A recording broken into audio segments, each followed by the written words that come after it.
Bismillahirrahmanirrahim. Assalamualaikum warahmatullahi wabarakatuh. Innal hamdalillah nahmaduhu wa nasta'inuhu wa nastaghfiruh. Wa na'udzu billahi min syururi anfusina wa min sayyiati a'malina. May yahdihillahu fala mudilla lahu wa may yudlil fala hadiya lahu. Asyhadu an la ilaha illallah wahdahu la syarika lahu. Asyhadu anna Muhammadan abduhu wa rasuluhu sallallahu alaihi wa alihi washabbihi wa man tabi'ahum bi ihsan ila yaumiddin amma ba'd. Anastaqal hadithi kitabullah khairal hadi hadi Muhammadin sallallahu alaihi wa alihi wasallam syarrul umuri muhdatsatuha fa inna kulla muhdatsatin bid'ah wa kullu bid'atin dhalalah wa kullu dhalalatin finnar.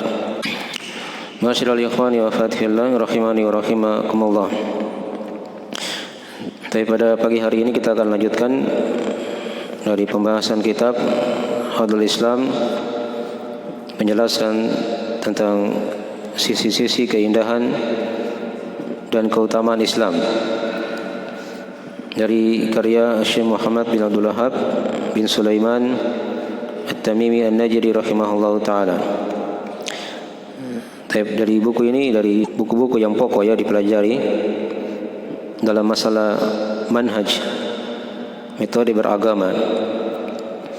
Jadi kalau seorang ingin kuat manhajnya dalam Islam, maka dia pelajari buku Fadlul Islam ini. Ini dari penekanan-penekanan penulis yang ditekankan dalam buku ini sangatlah kuat, yang mengukuhkan seorang hamba di atas Islam. Kita di pagi hari ini telah masuk bab yang ke-6. Setelah kita terangkan di pertemuan pekan sebelumnya, ada 3 bab ya. Dari bab tafsir Islam, penjelasan tentang apa itu Islam dan sudah kita terangkan. Kemudian bab yang keempat tentang masalah kerugian orang-orang yang mencari selain Islam sebagai agama. Ini penekanan dari bab yang kedua ya, yang sudah kita bahas. Dan di bab yang kelima sudah kita terangkan tentang masalah kewajiban mencukupkan diri dengan mengikuti Al-Quran dan Sunnah Rasulullah Sallallahu Alaihi Wasallam. Ya, ini pondasi-pondasi dasar dalam beragama agar seorang yang kuat metode beragamanya dalam Islam. Tapi sekarang kita lihat di bab yang ke-6 dari uraian penulis rahimahullah ta'ala ya, tentang masalah, kata beliau, bab maja'a fil khuruji an da'wal Islam, bab tentang apa yang datang ya dari keluar dalam penamaan Islam ya, apa yang datang tentang keluar dari penamaan Islam ya. Di sini beliau ingin terangkan kepada kita dari sisi munasabah, kesesuaian bab ini ya, dengan judul Fadlul Islam, dengan buku yang kita kaji ya. Di sini penjelasan bahwasanya agama Islam adalah agama yang mengajak kepada persatuan ya, mengajak kepada persatuan dan membenci hal-hal yang dengannya seorang itu berpecah dalam agama ya. Jadi dari sisi keindahan dan keutamaan Islam, jadi agama Islam itu mengajak kepada persatuan dan mencela dari perpecahan dalam agama. Maka di sini Syekh akan terangkan kepada kita hal-hal yang berkaitan dengan masalah itu, tentang hukum orang yang keluar dari penamaan Islam, dari penamaan Islam ya. Di sini beliau bawakan ada sekitaran 4 dalil ya, dari uraian ayat dan hadis. Ada satu ayat, diterangkan 1 ayat, dan ada 3 hadis penjelasan tentang bab yang kita telah terangkan tadi itu. Ya. Jadi sudah nampak ya di sini dari sisi keindahan dan keutamaan Islam, kaitannya dengan bab yang kita kaji. Ya. Dalam Islam itu dari keutamaannya dia mengajak kepada persatuan, mencela berbagai macam perselisihan dan perpecahan. Jadi di sini Syekh terangkan kepada kita akan hukum orang yang keluar dari penamaan Islam, ya, dan berpisah dari jamaah kaum muslimin. Dan kata beliau rahimahullah taala di awal dari penjelasan beliau, kata beliau wa qauluhu ta'ala huwa sammakumul muslimina min qablu wa fi hadha. Dan firman Allah Ta'ala, dialah yang telah menamakan kalian dengan kaum muslimin dari dahulu, dan begitu pula dalam Al-Quran ini surah Al-Hajj ayat 78. Surah Al-Hajj ayat 78. Di sini dari inti pembahasannya penjelasan tentang penamaan Islam dalam Al-Quranul Karim. Ya. Jadi dikatakan di situ huwa sammakumul muslimina min qablu wa fi hadha.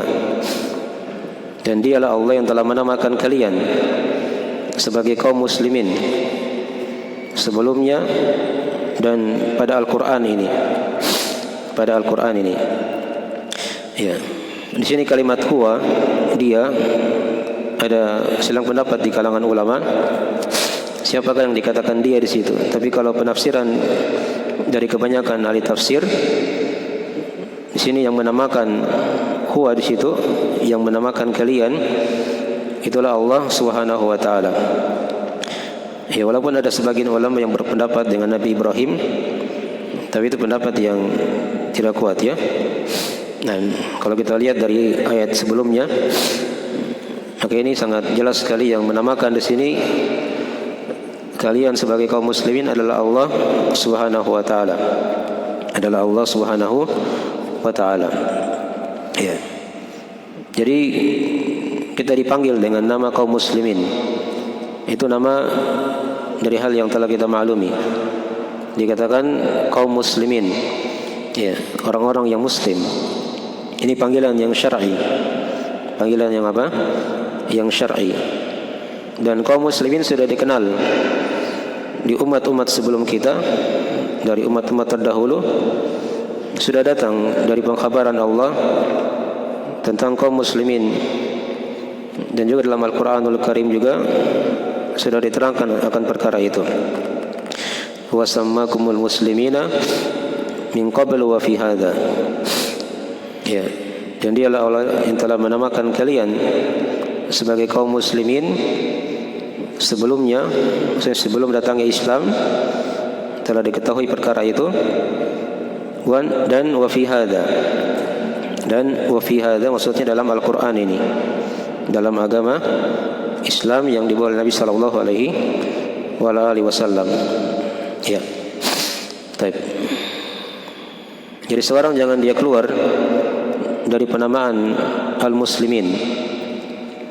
Jadi kalau dia mengaku muslim, hendaknya dia bangga dipanggil dengan seorang muslim, gitu kan?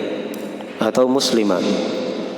Karena Allah yang telah menamakan hal tersebut dalam Al-Quranul Karim. Dipahami ya? Nah, ini dari maksud pembahasan yang beliau bawakan di bab yang pertama ini. Ya. Dan di sisi Allah tidak ada yang membedakan antara orang Arab atau orang di luar Arab, antara dia kulit putih atau kulit hitam. Ya. Itu tidak ada yang membedakan kecuali dengan ketakwaan kepada Allah Subhanahu wa taala. Itu diterangkan dalam hadis riwayat Al-Baihaqi dan selainnya dari Jabir bin Abdullah radhiyallahu taala anhuma, di mana kata Nabi sallallahu alaihi wasallam, ya ayuhan nas, inna rabbakum wahid wa inna abakum wahid, ala la fadla li arabiyyin ala ajamiyyin wala li ajamiyyin ala arabiyyin wala li ahmara ala aswada wala li aswada ala ahmara illa bitaqwa. Ya. Di mana kata Nabi sallallahu alaihi wasallam, wahai sekalian manusia, sungguh Rabb kalian adalah satu, ayah kalian adalah satu, ya, itu Nabi Adam alaihissalam. Ketahuilah kata Nabi, tidak ada perbedaan, tidak ada keutamaan di atas orang Arab atau selain dari Arab, ya, dan tidak ada keutamaan dari orang Ajam selain Arab di atas orang Arab, ya, dan juga tidak ada keutamaan di atas orang yang berkulit merah, ya, kulit putih di atas kulit hitam, dan juga sebaliknya kulit hitam di atas kulit putih, kecuali dengan ketakwaan kepada Allah Subhanahu wa taala, ya, kecuali dengan ketakwaan kepada Allah Subhanahu wa taala. Jadi agama kita itu mengajak kepada persatuan. Nah, atau dan dicela padanya dari perpecahan dalam agama. Ya. Nah, makin dari penjelasan ayat yang pertama yang diterangkan oleh penulis rahimahullah taala. Ya. Jadi penekanannya sudah jelas ya. Kita dipanggil oleh Allah dengan sebutan kaum muslimin, ya, yang telah dinamakan oleh Allah dalam Al-Quran sebelum datangnya Islam ini dan setelah datangnya Islam. Baik. Ini dari penjelasan ayat yang pertama. 6. Tapi kemudian beliau bawakan dalil yang kedua, penjelasan hadis. Ya.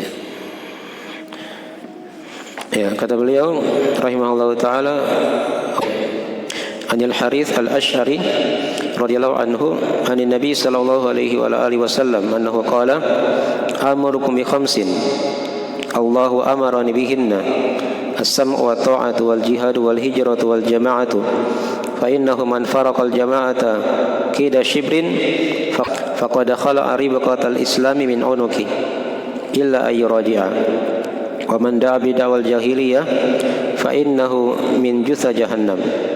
Faqala rajulun ya Rasulullah wa in shalla wa shama, qala wa in shalla wa shama fad'u bi da'wallahi alladhi sammakumul muslimina wal mu'minin ibadallah. Rawahu Ahmadu wa Tirmidzi wa qala haditsun hasanun sahih. Ya. Kata beliau dari Al-Harith Al-Ash'ari radhiyallahu anhu dari Nabi sallallahu alaihi wasallam, ya, maksudnya beliau bersabda, amurukum bi khamsin, aku perintahkan kalian dengan 5 perkara. Allahu amarani bihinna, di mana Allah telah memerintahkan aku dengannya. Ya, ini 5 perkara diperhatikan ya, dari dasar pondasi agama kita. As-sam'u wa ta'atu wal jihadu wal hijratu wal jama'ah. Yang pertama mendengar, yang kedua taat, yang ketiga jihad, yang keempat hijrah, dan yang kelima al-jamaah. Ya. Dan kata beliau berikutnya, fa innahu man faraqal jamaah qida shibrin faqad khala'a ribqatal islami min unuki. Ya. Setelah beliau sebutkan 5 perkara, beliau beri penjelasan. Ya, karena sesungguhnya siapa yang memisahkan diri dari jamaah walaupun sejengkal, maka ia telah melepaskan ikatan Islam dari lehernya. Ya. Illa ayyuraji'a, kecuali kalau dia kembali bertobat kepada Allah. Wa man da'a bi da'wal jahiliyati fa innahu min jutha jahannam. Dan siapa yang menyeru dengan seruan jahiliyah, maka sesungguhnya dia dari penghuni neraka jahanam. Ya, maka berkata salah seorang lelaki dari sahabat, ya Rasulullah, wa in shalla wa shama, wahai Rasulullah, walaupun dia salat dan puasa. Qala wa in shalla wa shama, beliau menjawab, walaupun dia salat dan berpuasa. Fad'u bi da'wallahi alladhi sammakum al-muslimina wal mu'minina ibadallah. Maka panggillah dengan panggilan Allah yang Dia telah menamakan kalian sebagai kaum muslimin, kaum mukminin, dan sebagai hamba-hamba Allah Subhanahu wa taala. Ya, hadisnya dari riwayat Imam Ahmad dan At-Tirmidzi. Ya, dan beliau berkata di situ, kata Imam At-Tirmidzi rahimahullahu taala, haditsun hasanun sahih. Hadisnya hasan sahih. Baik. Ya. Ini dari dalil yang kedua ya, tentang masalah penamaan Islam. Jadi inti pembahasan di sini beliau jelaskan penamaan Islam dalam hadis Nabi sallallahu alaihi wasallam. Ya. Penamaan Islam dalam hadis Nabi sallallahu alaihi wasallam. Nah.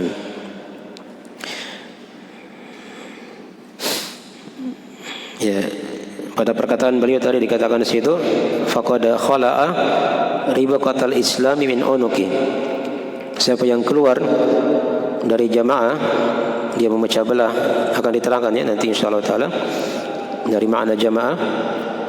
Siapa yang keluar memecah belah dari jamaah ini walaupun sejengkal, maka dia telah melepaskan ikatan Islam dari lehernya.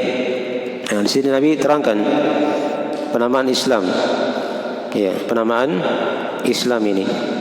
Jadi inti pembahasan hadis ini penjelasan dari penamaan Islam dalam hadis Nabi sallallahu alaihi wasallam.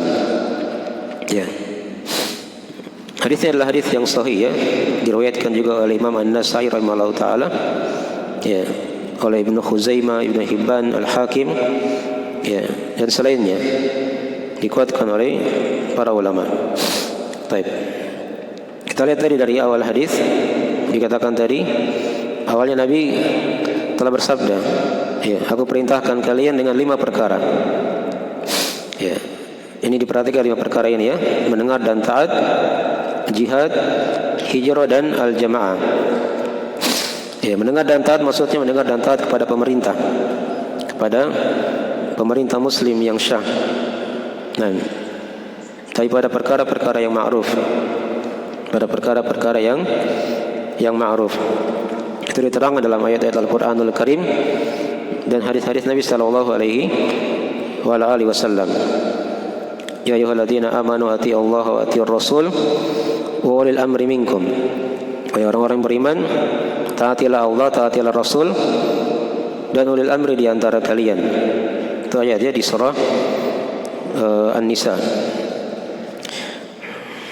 Nah, ada juga hadis dalam masalah ini dimaklumi di mana kata Nabi sallallahu alaihi wasallam, ya, isma' wa ati' lil amir wa in duriba dhahruka wa ukhidha maluk. Dengar dan taatlah kepada pemerintah walaupun dipukul punggungmu, diambil hartamu. Ya, maka tetap mendengar dan taat. Tapi ini sudah diterangkan tadi ya, mendengar dan taat pada perkara yang ma'ruf. Karena kata Nabi sallallahu alaihi wasallam dalam riwayat Al-Bukhari, ya, kata beliau, innama ta'atu fil ma'ruf.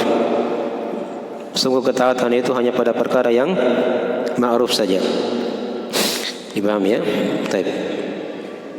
Mungkin dari sebagian ayat dan hadis penjelasan tentang masalah ini, dan ini luas dibahas ya dalam pembahasan masalah ketaatan kepada pemerintah muslim yang syah. Kemudian yang ketiga diterangkan di sini yaitu al-jihad. Ya, yaitu jihad. Nah, ya, jihad di sini maksudnya dia mengerahkan segala upaya. Itu yang dikatakan jihad. Dari kata mujahadah.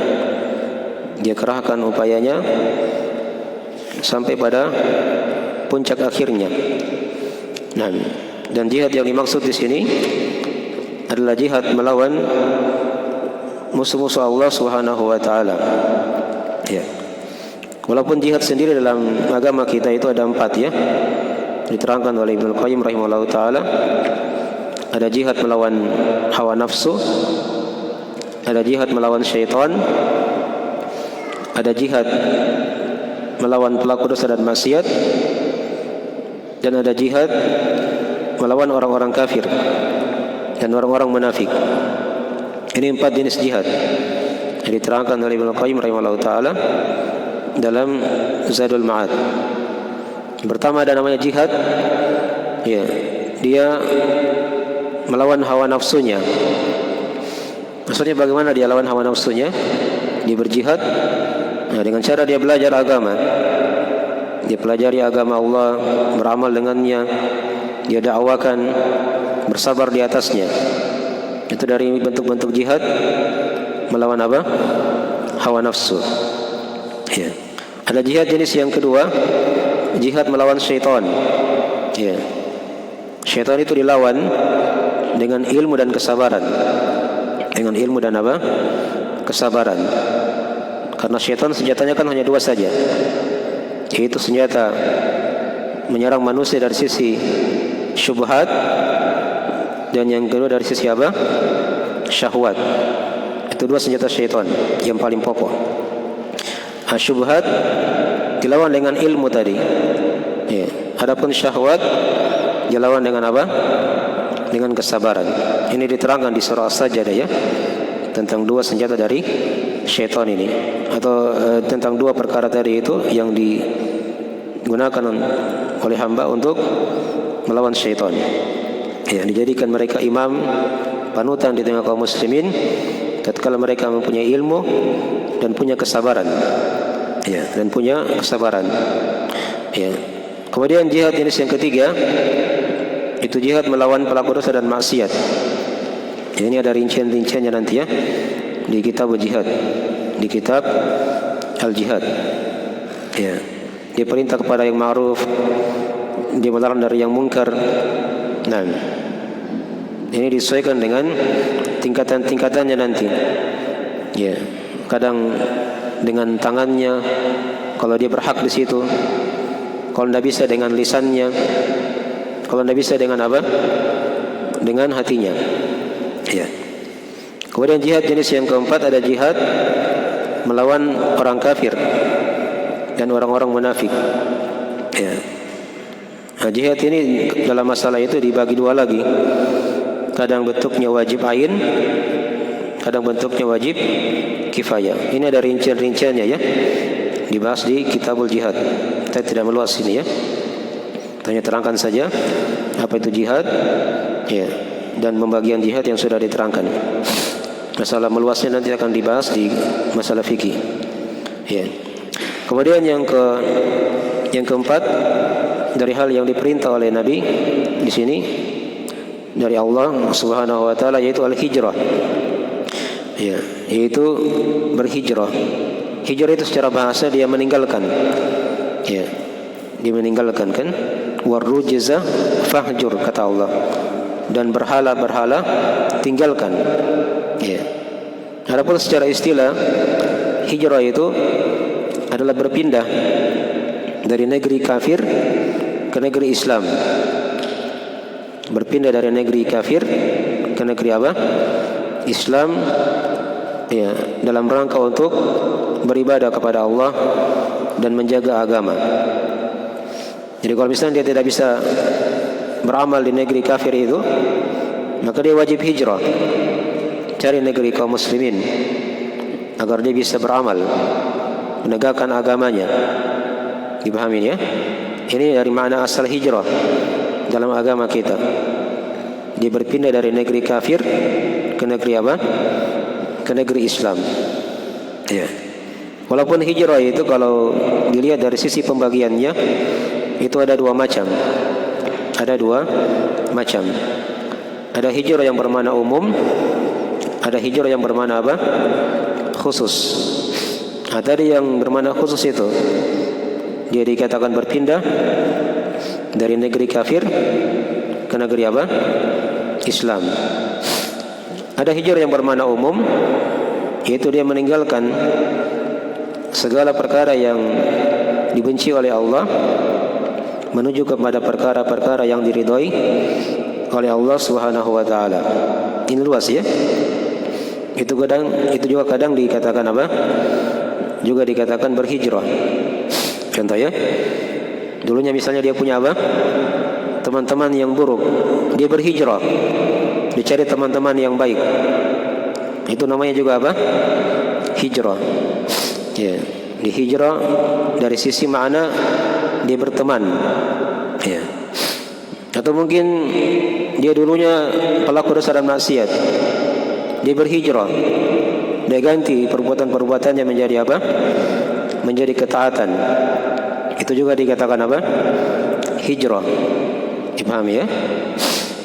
Atau mungkin di tempatnya itu, ya, dia tidak bisa mengamalkan agama, ya, tapi dia dari negeri Muslim misalnya kan, dia tinggal di negeri kaum Muslimin, hanya ada di sebagian tempat yang mungkin dia tempati di situ, agak susah dia beramal, maka dia cari daerah yang lain di negeri itu misalnya, ya, bukan di luar negeri ya, di negeri itu dia mencari negeri atau tempat daerah yang di situ banyak orang-orang yang soleh, yang bisa membantunya untuk menegakkan agama. Ini juga dari mana hijrah. Baik. Makin dari mana-mana hijrah ya, secara umum. Jadi soalan tadi ya, hijrah itu secara bahasa dia bermakna meninggalkan. Adapun secara istilah, yaitu dia berpindah dari negeri kafir ke negeri apa? Islam. Dan dari hijrah ada dua macam. Ada yang bermakna khusus, ada yang bermakna apa? Umum. Ya, sudah diterangkan tadi apa itu makna khususnya. Ya, dan ada makna umumnya yang sudah diterangkan. Baik.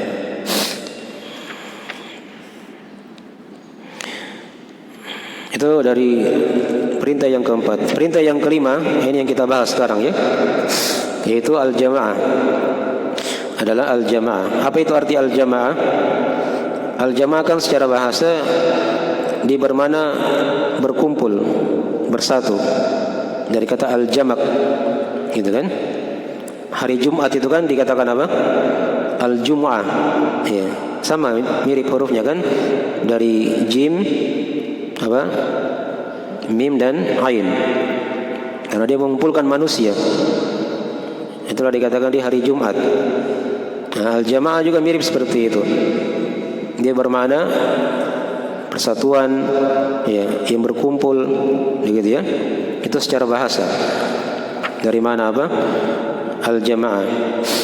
Adapun secara istilah, al-jamaah itu dia punya dua tinjauan. Punya dua tinjauan. Ada makna jamaah yang dia bermakna jamaah kebenaran. Ya. Ada makna jamaah yang dia bermakna jamaah apa? Kebenaran. Dan yang kedua ada makna jamaah yang bermakna dia berjamaah di bawah pimpinan kepala negara. Ya. Di bawah pimpinan kepala apa? Kepala negara. Ya. Apa itu makna jamaah yang bermakna jamaah kebenaran? Ya. Maknanya adalah dia berkumpul, bersatu, ya, di bawah Al-Quran dan Sunnah, sesuai dengan pemahaman Nabi dan para sahabatnya. Itu yang dikatakan apa? Berjamaah. Jadi kalau misalnya dia bersatu di bawah Al-Quran dan Sunnah, ya, sesuai dengan pemahaman Salaf, Nabi dan para sahabat, para tabi'in, tabi'ut tabi'in, maka dia telah dikatakan apa? Berjamaah. Walaupun dia sendiri. Walaupun dia apa? Sendiri. Itulah dikatakan oleh Ibnu Mas'ud radhiyallahu taala anhu, kata beliau, al-jama'atu ma wafaqal haqqa wa in kunta wahdak. Al-jamaah itu apa yang mencocoki kebenaran walaupun kamu sendiri. Walaupun kamu apa? Sendiri. Itu yang dikatakan jamaah. Ini makna jamaah yang pertama tadi. Dia bersatu, berkumpul di bawah Al-Quran dan Sunnah yang dipahami oleh Nabi dan para sahabatnya. Ya.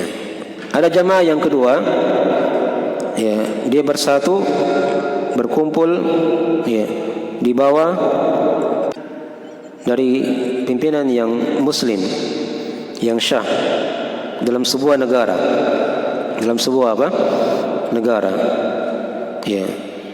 Misalnya kan sekarang kita punya presiden, ya. Seorang berarti dia hidup di bawah apa? Jamaah sekarang, ya. Dia mendengar dan taat, tidak melakukan kudeta, demonstrasi, ya. Itu dari makna apa? Berjamaah dalam sebuah negara. Dipahami ya? Baik. Nah, kalau paham makna jamaah ini akan paham juga kalimat setelahnya yang diterangkan tadi oleh Nabi sallallahu alaihi wasallam. Ya. Dikatakan tadi oleh Nabi sallallahu alaihi wasallam, "Fa innahu man faraqal jamaah kida shibrin ya faqad khala ribqatal Islam min unuki." Maka siapa saja, kata Nabi, yang berpisah dari jamaah walaupun sejengkal, ya, dia memecah jamaah walaupun sejengkal, ya, maka kata Nabi dia telah melepaskan ikatan Islam dari lehernya, illa ayyuraji'a, kecuali kalau dia kembali bertobat. Nah, ini diperhatikan dari maknanya. Dia memecah belah jamaah, ya, berpisah dari jamaah. Nah, ini sudah dipahami tadi ya. Kembali kepada dua makna jamaah tadi itu. Apakah jamaah kebenaran atau jamaah apa? Dia berada di atas atau berada di bawah pimpinan muslim yang syah di sebuah negeri. Ya. Yang pertama dulu yang kita bahas tadi. Kalau dia misalnya dikatakan memecah belah jamaah dengan makna yang pertama, jamaah kebenaran. Maksudnya bagaimana itu? Ya, bentuknya ketika dia misalnya membuat kelompok-kelompok dalam Islam ini. Ya. Dalam Islam. Ini dari hal yang tercela. Ada pemimpinnya misalnya kan, dia baiat kepada pemimpin itu. Ini maknanya dia apa? Memecah belah agama, memecah belah jamaah. Nah, kapan dia keluar seperti itu akan diterangkan tadi ancamannya. Dia telah melepaskan ikatan Islam dari apa? Dari lehernya. Dipahami ya?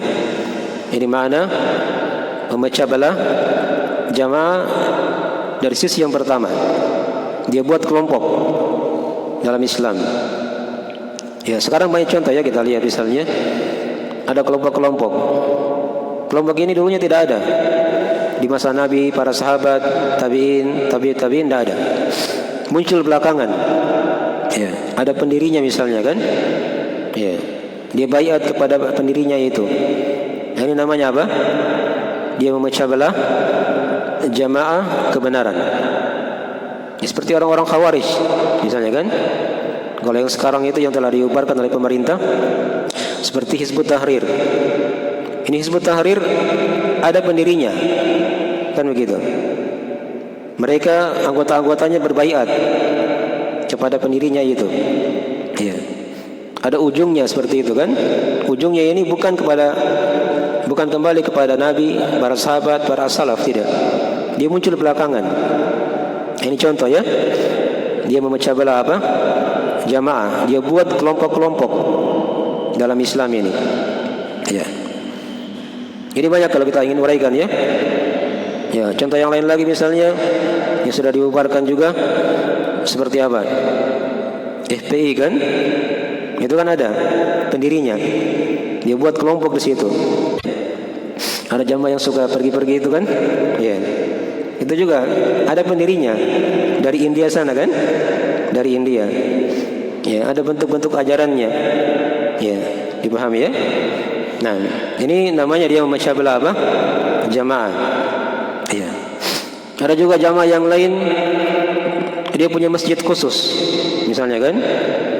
Orang ke rumahnya pulang dilap. Ya. Tempat duduknya misalnya. Karena najis. Itu jamaah juga. Apa itu bentuk dari apa? Memecah belah jamaah karena dia punya pendiri. Punya apa? Punya pendiri. Ya. Adapun kalau dia jamaah kebenaran, itu tidak ada pendirinya. Ya. Kalau mau dicari ujungnya, itu pasti berujung kepada Nabi dan para sahabatnya. Ya, dipahami ya? Jadi nama as-salaf itu, ya, nama salaf atau ahli sunnah wal jamaah itu bukan dari nama yang memecah belah jamaah. Karena Nabi dan para sahabatnya dikatakan apa? As-salaf. Itu kan ada hadisnya dari riwayat Al-Bukhari Muslim. Beliau berpesan kepada Fatimah ketika itu ya, di waktu beliau sakit. Kata beliau sallallahu alaihi wasallam, ittaqillaha wasbiri fa inna ni'mat salaf ana laki. Ya. Kata Nabi sallallahu alaihi wasallam, wahai Fatimah, bertakwalah kepada Allah dan bersabarlah kamu, karena sebaik-baik salaf ya untukmu yaitu aku, kata Nabi sallallahu alaihi wasallam. Jadi Nabi menamakan dirinya sebagai apa? Salaf. Dan itu yang dicontoh. Jadi seorang ketika dia bernama dengan nama as-salaf, yaitu bukan dia bentuk kelompok. Karena nama as-salaf itu ada dasarnya dari apa? Dari hadis Nabi sallallahu alaihi wasallam. Ya, dipahami ini ya? Baik. Jadi dibedakan tadi ini. Jadi kalau salaf itu bukan kelompok. Ya. Tapi kalau jamaah-jamaah yang tadi yang diterangkan itu yang dikatakan kelompok. Cirinya gampang, bisa dibedakan. Mereka ini punya pendiri. Punya apa? Pendiri. Dan masing-masing pendirinya itu dibaiat. Ya, dibaiat. Itu ciri-cirinya, ciri-ciri umumnya seperti itu ya. Adapun kalau salaf, dia tidak ada pendirinya. Dimanapun kita pergi, ya, bertemu dengan atau yang disifatkan dengan as-salaf, maka pasti ujungnya kepada Nabi SAW dan para sahabatnya. Ya, dipahami ya? Itu dari ciri as-salaf. Dari ciri as-salaf. Jadi dia penamaan syar'i, penamaan Islam.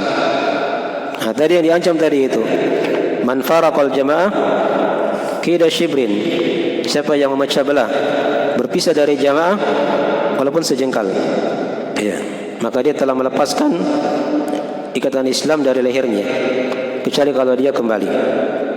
Ini makna jamaah yang pertama. Apa tadi jamaah pertama? Jamaah kebenaran. Dia pecah, dia bentuk kelompok, gitu ya. Ada pendirinya, dia baiat dengan pendirinya itu. Itu dari hal yang tercela, yang diharamkan. Taib. Ada makna jamaah yang kedua tadi. Kedua itu ketika bentuknya dia berjamaah di bawah pimpinan negara yang syah. Ya, ini kan sekarang kita lagi berjamaah ini, bersatu. Nah, ketika dia buat kelompok-kelompok lagi dalam negara ini, apakah mau dibilang partai kah, atau mau dibilang ini, mau dibilang itu hal yang apa? Yang tercela. Dipahami ya? Ini diingat ya, hati-hati ini. Jadi membuat partai itu dari sisi hukum Islam itu hukumnya haram. Ya. Walaupun negara mungkin membolehkan kalau negara demokrasi ya. Tapi kalau dari sisi hukum Islam itu dari hal yang tercela. Dari hal yang apa? Yang tercela. Ya. Coba lihat kadang itu di sebagian partai. Kadang dia lebih taati dari ketua partainya daripada apa? Presiden. Nah, itu kan jelas. Dilihat pada sebagian partai lebih ditaati ketua partainya daripada pemerintah. Ini dari bentuk memecah belah apa? Jamaah kaum muslimin. Dari mana yang kedua tadi? Dari mana yang kedua? Dibikin partai-partai. Ya, walaupun dia namanya partai Islam. Ya, itu sudah namanya apa? Memecah belah jamaah kaum muslimin dari sisi mana yang kedua tadi. Ini hati-hati ya. Dikatakan tadi, fa innahu man faraqal jamaah kida shibrin faqad khala'a ribaqatal islami min unuki.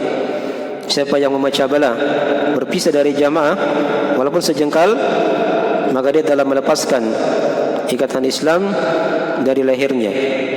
Illa ayyaraji'a, kecuali kalau dia apa? Kalau dia kembali. Ya. Wa man da'a bi da'wal jahiliyah fa innahu min jutha jahannam. Ya, dan siapa saja yang memanggil dengan panggilan jahiliyah, maka dia dari jutha jahannam. Jutha ini artinya batu-batu, ya, yang terkumpul dalam neraka jahannam. Maksudnya kalau bahasa lainnya, dia dari penghuni neraka jahannam. dari penghuni neraka Jahannam. Ini ketika dia manggil dengan panggilan jahiliyah. Ya, ini yang kita bahas juga tadi di sini ya. Jadi jangan dia memanggil ya dengan panggilan-panggilan jahiliyah. Akan diterangkan nanti insyaallah taala di pembahasan beberapa hadis berikutnya. Baik. Berikutnya kata beliau, baik, faqala rajulun, maka di situ ada seorang dari sahabat berkata, ya Rasulullah, walaupun dia salat dan dia puasa, ya, walaupun dia puasa, ya, walaupun dia salat dan puasa, ya, maksudnya siapa tadi ini? Orang yang memecah belah jamaah tadi itu. Orang yang memanggil dengan panggilan jahiliyah. Ya. Walaupun dia salat dan puasa, dia tetap diancam dengan menjadi penghuni neraka Jahannam. Kata Nabi sallallahu alaihi wasallam apa? Wa in shalla wa shoma. Walaupun dia salat dan dia apa? Puasa. Jadi hati-hati sini ya. Seorang jangan dia memecah belah jamaah dengan dua makna tadi itu, dan jangan dia memanggil dengan panggilan-panggilan jahiliyah. Ya. Tapi mungkin sekarang ada yang bertanya, apa itu panggilan jahiliyah? Ya, panggilan jahiliyah itu adalah panggilan-panggilan yang tidak ada dasarnya dari Al-Quran dan Sunnah. Ya. Dipanggil kelompok misalnya, kelompok ini tidak ada dasarnya, namanya adalah dari Al-Quran dan Sunnah. Ya, dipahami ya? Baik, itu dari nama panggilan jahiliyah. Baik, untuk merinci di sini kita terangkan ya dari riwayat para ulama dalam masalah ini. Jadi bentuk panggilan-panggilan itu kata para ulama ada 3 macam. Ya, ada 3 macam atau 3 bentuk. Ini bentuk panggilan ya, bentuk panggilan dalam agama kita. Ya. Yang pertama ada yang merupakan perkara yang dipuji. Panggilan jenis yang pertama ini dari hal yang dipuji. Misalnya apa? Nah, kayak tadi dia panggil dengan penamaan yang syar'i. Misalnya dia panggil kaum muslimin, ya. Dia panggil kaum mukminin, gitu kan? Dia panggil hamba-hamba Allah. Ya, itu kan penamaan-penamaan yang apa? Yang syar'i. Dalam Al-Quran ada diterangkan tadi kan, wasammakumul muslimina min qabl wa fi hadha. Ya. Atau nama ayyuhal mu'minun ada diterangkan di sebagian ayat ya. Ayyuhal mu'minun misalnya kan. Atau dia panggil dengan nama wahai hamba-hamba Allah. Ini panggilan-panggilan yang syar'i. Atau kayak tadi dari hadis-hadis ada panggilan-panggilan yang syar'i. Dia panggil dengan nama wahai salafiyun, wahai ahli sunnah wal jamaah. Itu panggilan yang syar'i. Semua ada dasarnya dari penggunaan hadis dan para as-salaf. Dipahami ya? Baik. Itu bukan panggilan yang tercela. Ya. Itu satu jenis ya. Jenis yang kedua dari panggilan dalam agama ini adalah panggilan yang tercela. Ya, panggilan yang apa? Yang tercela. Ya kayak tadi misalnya kalau dia panggil nama kelompok yang tidak ada dasarnya dari Al-Quran atau hadis. Ya. Contoh misalnya anggaplah apa? Dia panggil tablighi, gitu kan? Itu kan nisbah kepada jamaah yang suka keliling-keliling itu kan? Wahai tablighi. Ini boleh tidak? Tidak boleh ya? Itu arahnya kepada jenis kelompok tadi, ya, yang menyimpang. Atau dia panggil misalnya apa? Wahai khawariji, wahai khawarij. Itu kan tidak boleh. Dipahami ya? Itu panggilan yang tercela. Baik. Itu sudah 2 macam. Ada panggilan jenis yang ketiga. Dia panggilan yang dibolehkan. Ya, panggilan yang dibolehkan, hukumnya boleh saja. Tidak ada masalah. Dia tidak terpuji, tidak juga tercela. Contoh misalnya, kalau dia orang Indonesia misalnya kan, dipanggil apa? Wahai orang-orang Indonesia, atau dia bilang Indonesi. Kalau dia orang Buton misalnya dia panggil apa? Wahai Al-Butoni. Dia orang Jawa, dia panggil apa? Wahai Al-Jawi. Dia orang Makassar, dia panggil apa? Wahai Al-Makassari. Dia orang Bugis, dia panggil apa? Wahai Al-Bugisi. Boleh tidak ini? Hah? Tidak ada masalah, sepanjang dia tidak mengarah kepada apa? Fanatik. Iya. Hanya untuk dikenal saja, oh dia dari suku ini, dari daerah ini, tidak ada masalah. Dia orang Afrika misalnya, dipanggil apa? Wahai Ifriki, orang-orang Afrika. Dia orang Saudi, dipanggil apa? Wahai Saudi, orang Saudi. Itu tidak ada masalah ya. Itu panggilan yang dibolehkan. Panggilan yang apa? Yang dibolehkan. Jadi diperhatikan ya, ini 3 jenis panggilan dalam agama kita. Ada yang terpuji, ada yang tercela, ada yang apa? Yang dibolehkan. Ini diperhatikan tadi ya. Masing-masing dari maknanya diperhatikan baik-baik. Baik. Jadi jelas sudah ya dari hadis yang kedua ini. Dan sekarang kita masuk di hadis yang ketiga. Di hadis yang ketiga. Ini mirip dengan hadis yang kedua ya, maknanya sudah sama tadi. Kata beliau rahimahullah taala, wa fi sahih man faraqal jama'ata qida shibrin famata famitatuhu jahiliyah. Ya. Dalam as-sahih kata Nabi sallallahu alaihi wasallam, siapa yang memecah belah ya, jamaah walaupun sejengkal, lalu dia meninggal, maka meninggalnya adalah meninggal apa? Mati jahiliyah. Ya. Nah, di sini perlu dipahami dulu ya. Yang sampai salah kita pahami dari mana apa? Mati jahiliyah. Maksudnya apa di sini mati jahiliyah? Apakah dia kafir? Ya tidak ya. Mati jahiliyah maksudnya dia meninggal di atas dosa dan kemaksiatan. Ya. Nanti akan jelas di hadis-hadis setelahnya ya. Kita akan baca nanti insyaallah taala. Ya, itu dulu yang dipegang. Ini maksudnya dia dikatakan tadi walaupun dia sholat, walaupun dia puasa, dia menjadi penghuni neraka jahanam. Itu maksudnya ancaman ya. Bukan berarti dia kafir. Ya, dia murtad dari agama, tidak. Sama tadi dengan ini. Siapa yang keluar dari jamaah kaum muslimin tadi itu, apakah jamaah kebenaran atau jamaah yang berada di bawah pimpinan negara yang syah, itu kalau dia meninggal, maka meninggalnya adalah meninggal apa? Jahiliyah. Ya, jadi hati-hati ya seperti itu. Hanya dia tidak dikafirkan.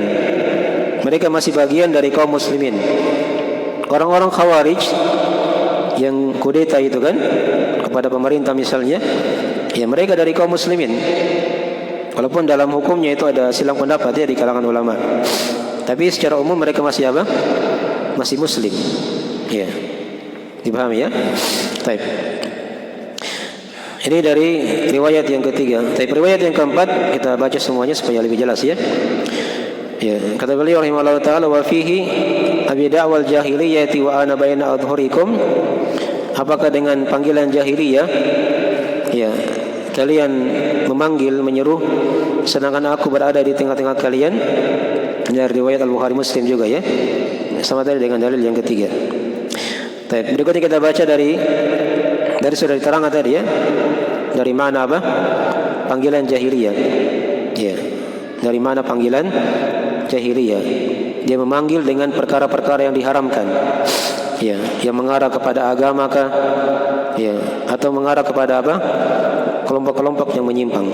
Itu semuanya dari panggilan-panggilan jahiliyah yang menyelisihi Al-Quran dan Sunnah Rasulullah Sallallahu Alaihi Wasallam. Kalau dia panggilan yang syar'i itu tidak ada masalah. Ya, atau panggilan yang menunjukkan tadi kepada hal yang dibolehkan itu juga tidak ada apa? Masalah. Ya.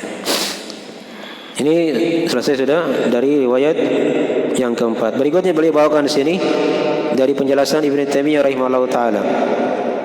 Kata beliau rahimahullah taala, qala Abu Abbas kullu man kharaja an da'wal Islam ya wal Quran min nasabin aw baladin aw jinsin aw madhabin aw tariqatin fahuwa min azail jahiliyah bal lam ikhtasama muhajiriyun wa ansariyun ya faqala al muhajiri ya lal muhajirin wa qala al ansari ya lal ansar qala Nabi sallallahu alaihi wasallam abi da'wal jahiliyati wa ana bayna adhurikum wa ghadiba lidzalika ghadaban syadida. Intaha kalamuhu rahimahullah. Ya, beliau di sini beliau bawakan dari ucapan Ibnu Taimiyah yang dari hal yang memperjelas ya dari makna panggilan jahiliyah itu agar kita lebih memahami lagi. Ya. Kata beliau, kata Abu Abbas yaitu Ibnu Taimiyah ya. Namanya siapa kalau Ibnu Taimiyah? Ahmad bin Abdul Halim bin Abdul Salam Ibnu Taimiyah. Ya. Kata beliau, kullu man kharaja an da'wal Islam. Setiap orang yang keluar dari seruan Islam, dari panggilan Islam atau panggilan Al-Quran, ya, min nasabin, dari nasab misalnya, au baladin atau negeri, au madhabin, ya, au jinsin, dari jenis, au madhabin atau madhab, au tariqatin atau tarikat, ya, fahuwa min azail jahiliyah, maka dia dari apa? Seruan-seruan jahiliyah. Ya, bahkan kata beliau, tatkala ada yang bertengkar dari kalangan muhajirin dan ansar. Ini pernah bertengkar ya, salah seorang dari muhajirin dan ansar. Satu orang muhajirin dia panggil, ya, wahai muhajirin, wahai orang-orang muhajirin. Satu orang yang lagi dari ansar dia panggil, wahai orang-orang ansar. Ini panggilan apa ini? Hah? Sekarang saya tanya, nama muhajirin, nama ansar ada tidak dalam Al-Quran dan hadis? Ada kan? Ya. Tapi hati-hati di sini ya. Tatkala nama itu, panggilan itu diarahkan kepada fanatik, ya, yang mengarah ke situ, itu dari hal yang diharamkan. Dari hal yang diharamkan. Perhatikan kata Nabi SAW. Ya, abi da'wal jahiliyah wa ana baina adhurikum. Apakah dengan panggilan jahiliyah kalian memanggil sedangkan aku berada di tengah-tengah kalian? Nah, di sini Nabi menghukumi. Ternyata panggilan mereka tadi itu, satu orang muhajirin dia panggil wahai orang-orang muhajirin, satu orang ansar dia panggil wahai orang-orang ansar. Ini namanya apa? Panggilan jahiliyah. Karena dia sudah mengarah kepada apa? Fanatik.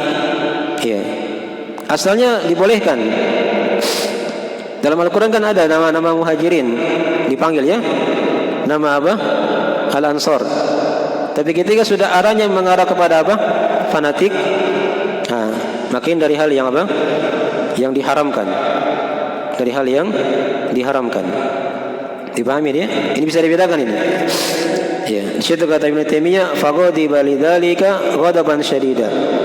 Nabi ketika itu sangat marah, ya, dengan kemarahan yang besar. Ya.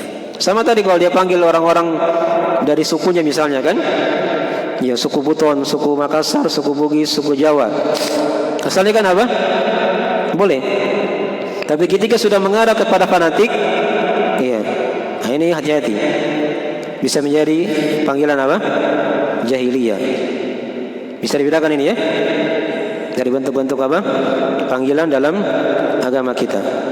Ya, kadang ada hal yang dibolehkan, tapi ketika sudah mengarah kepada hal yang tercela, itu bisa nanti diharamkan dalam agama kita.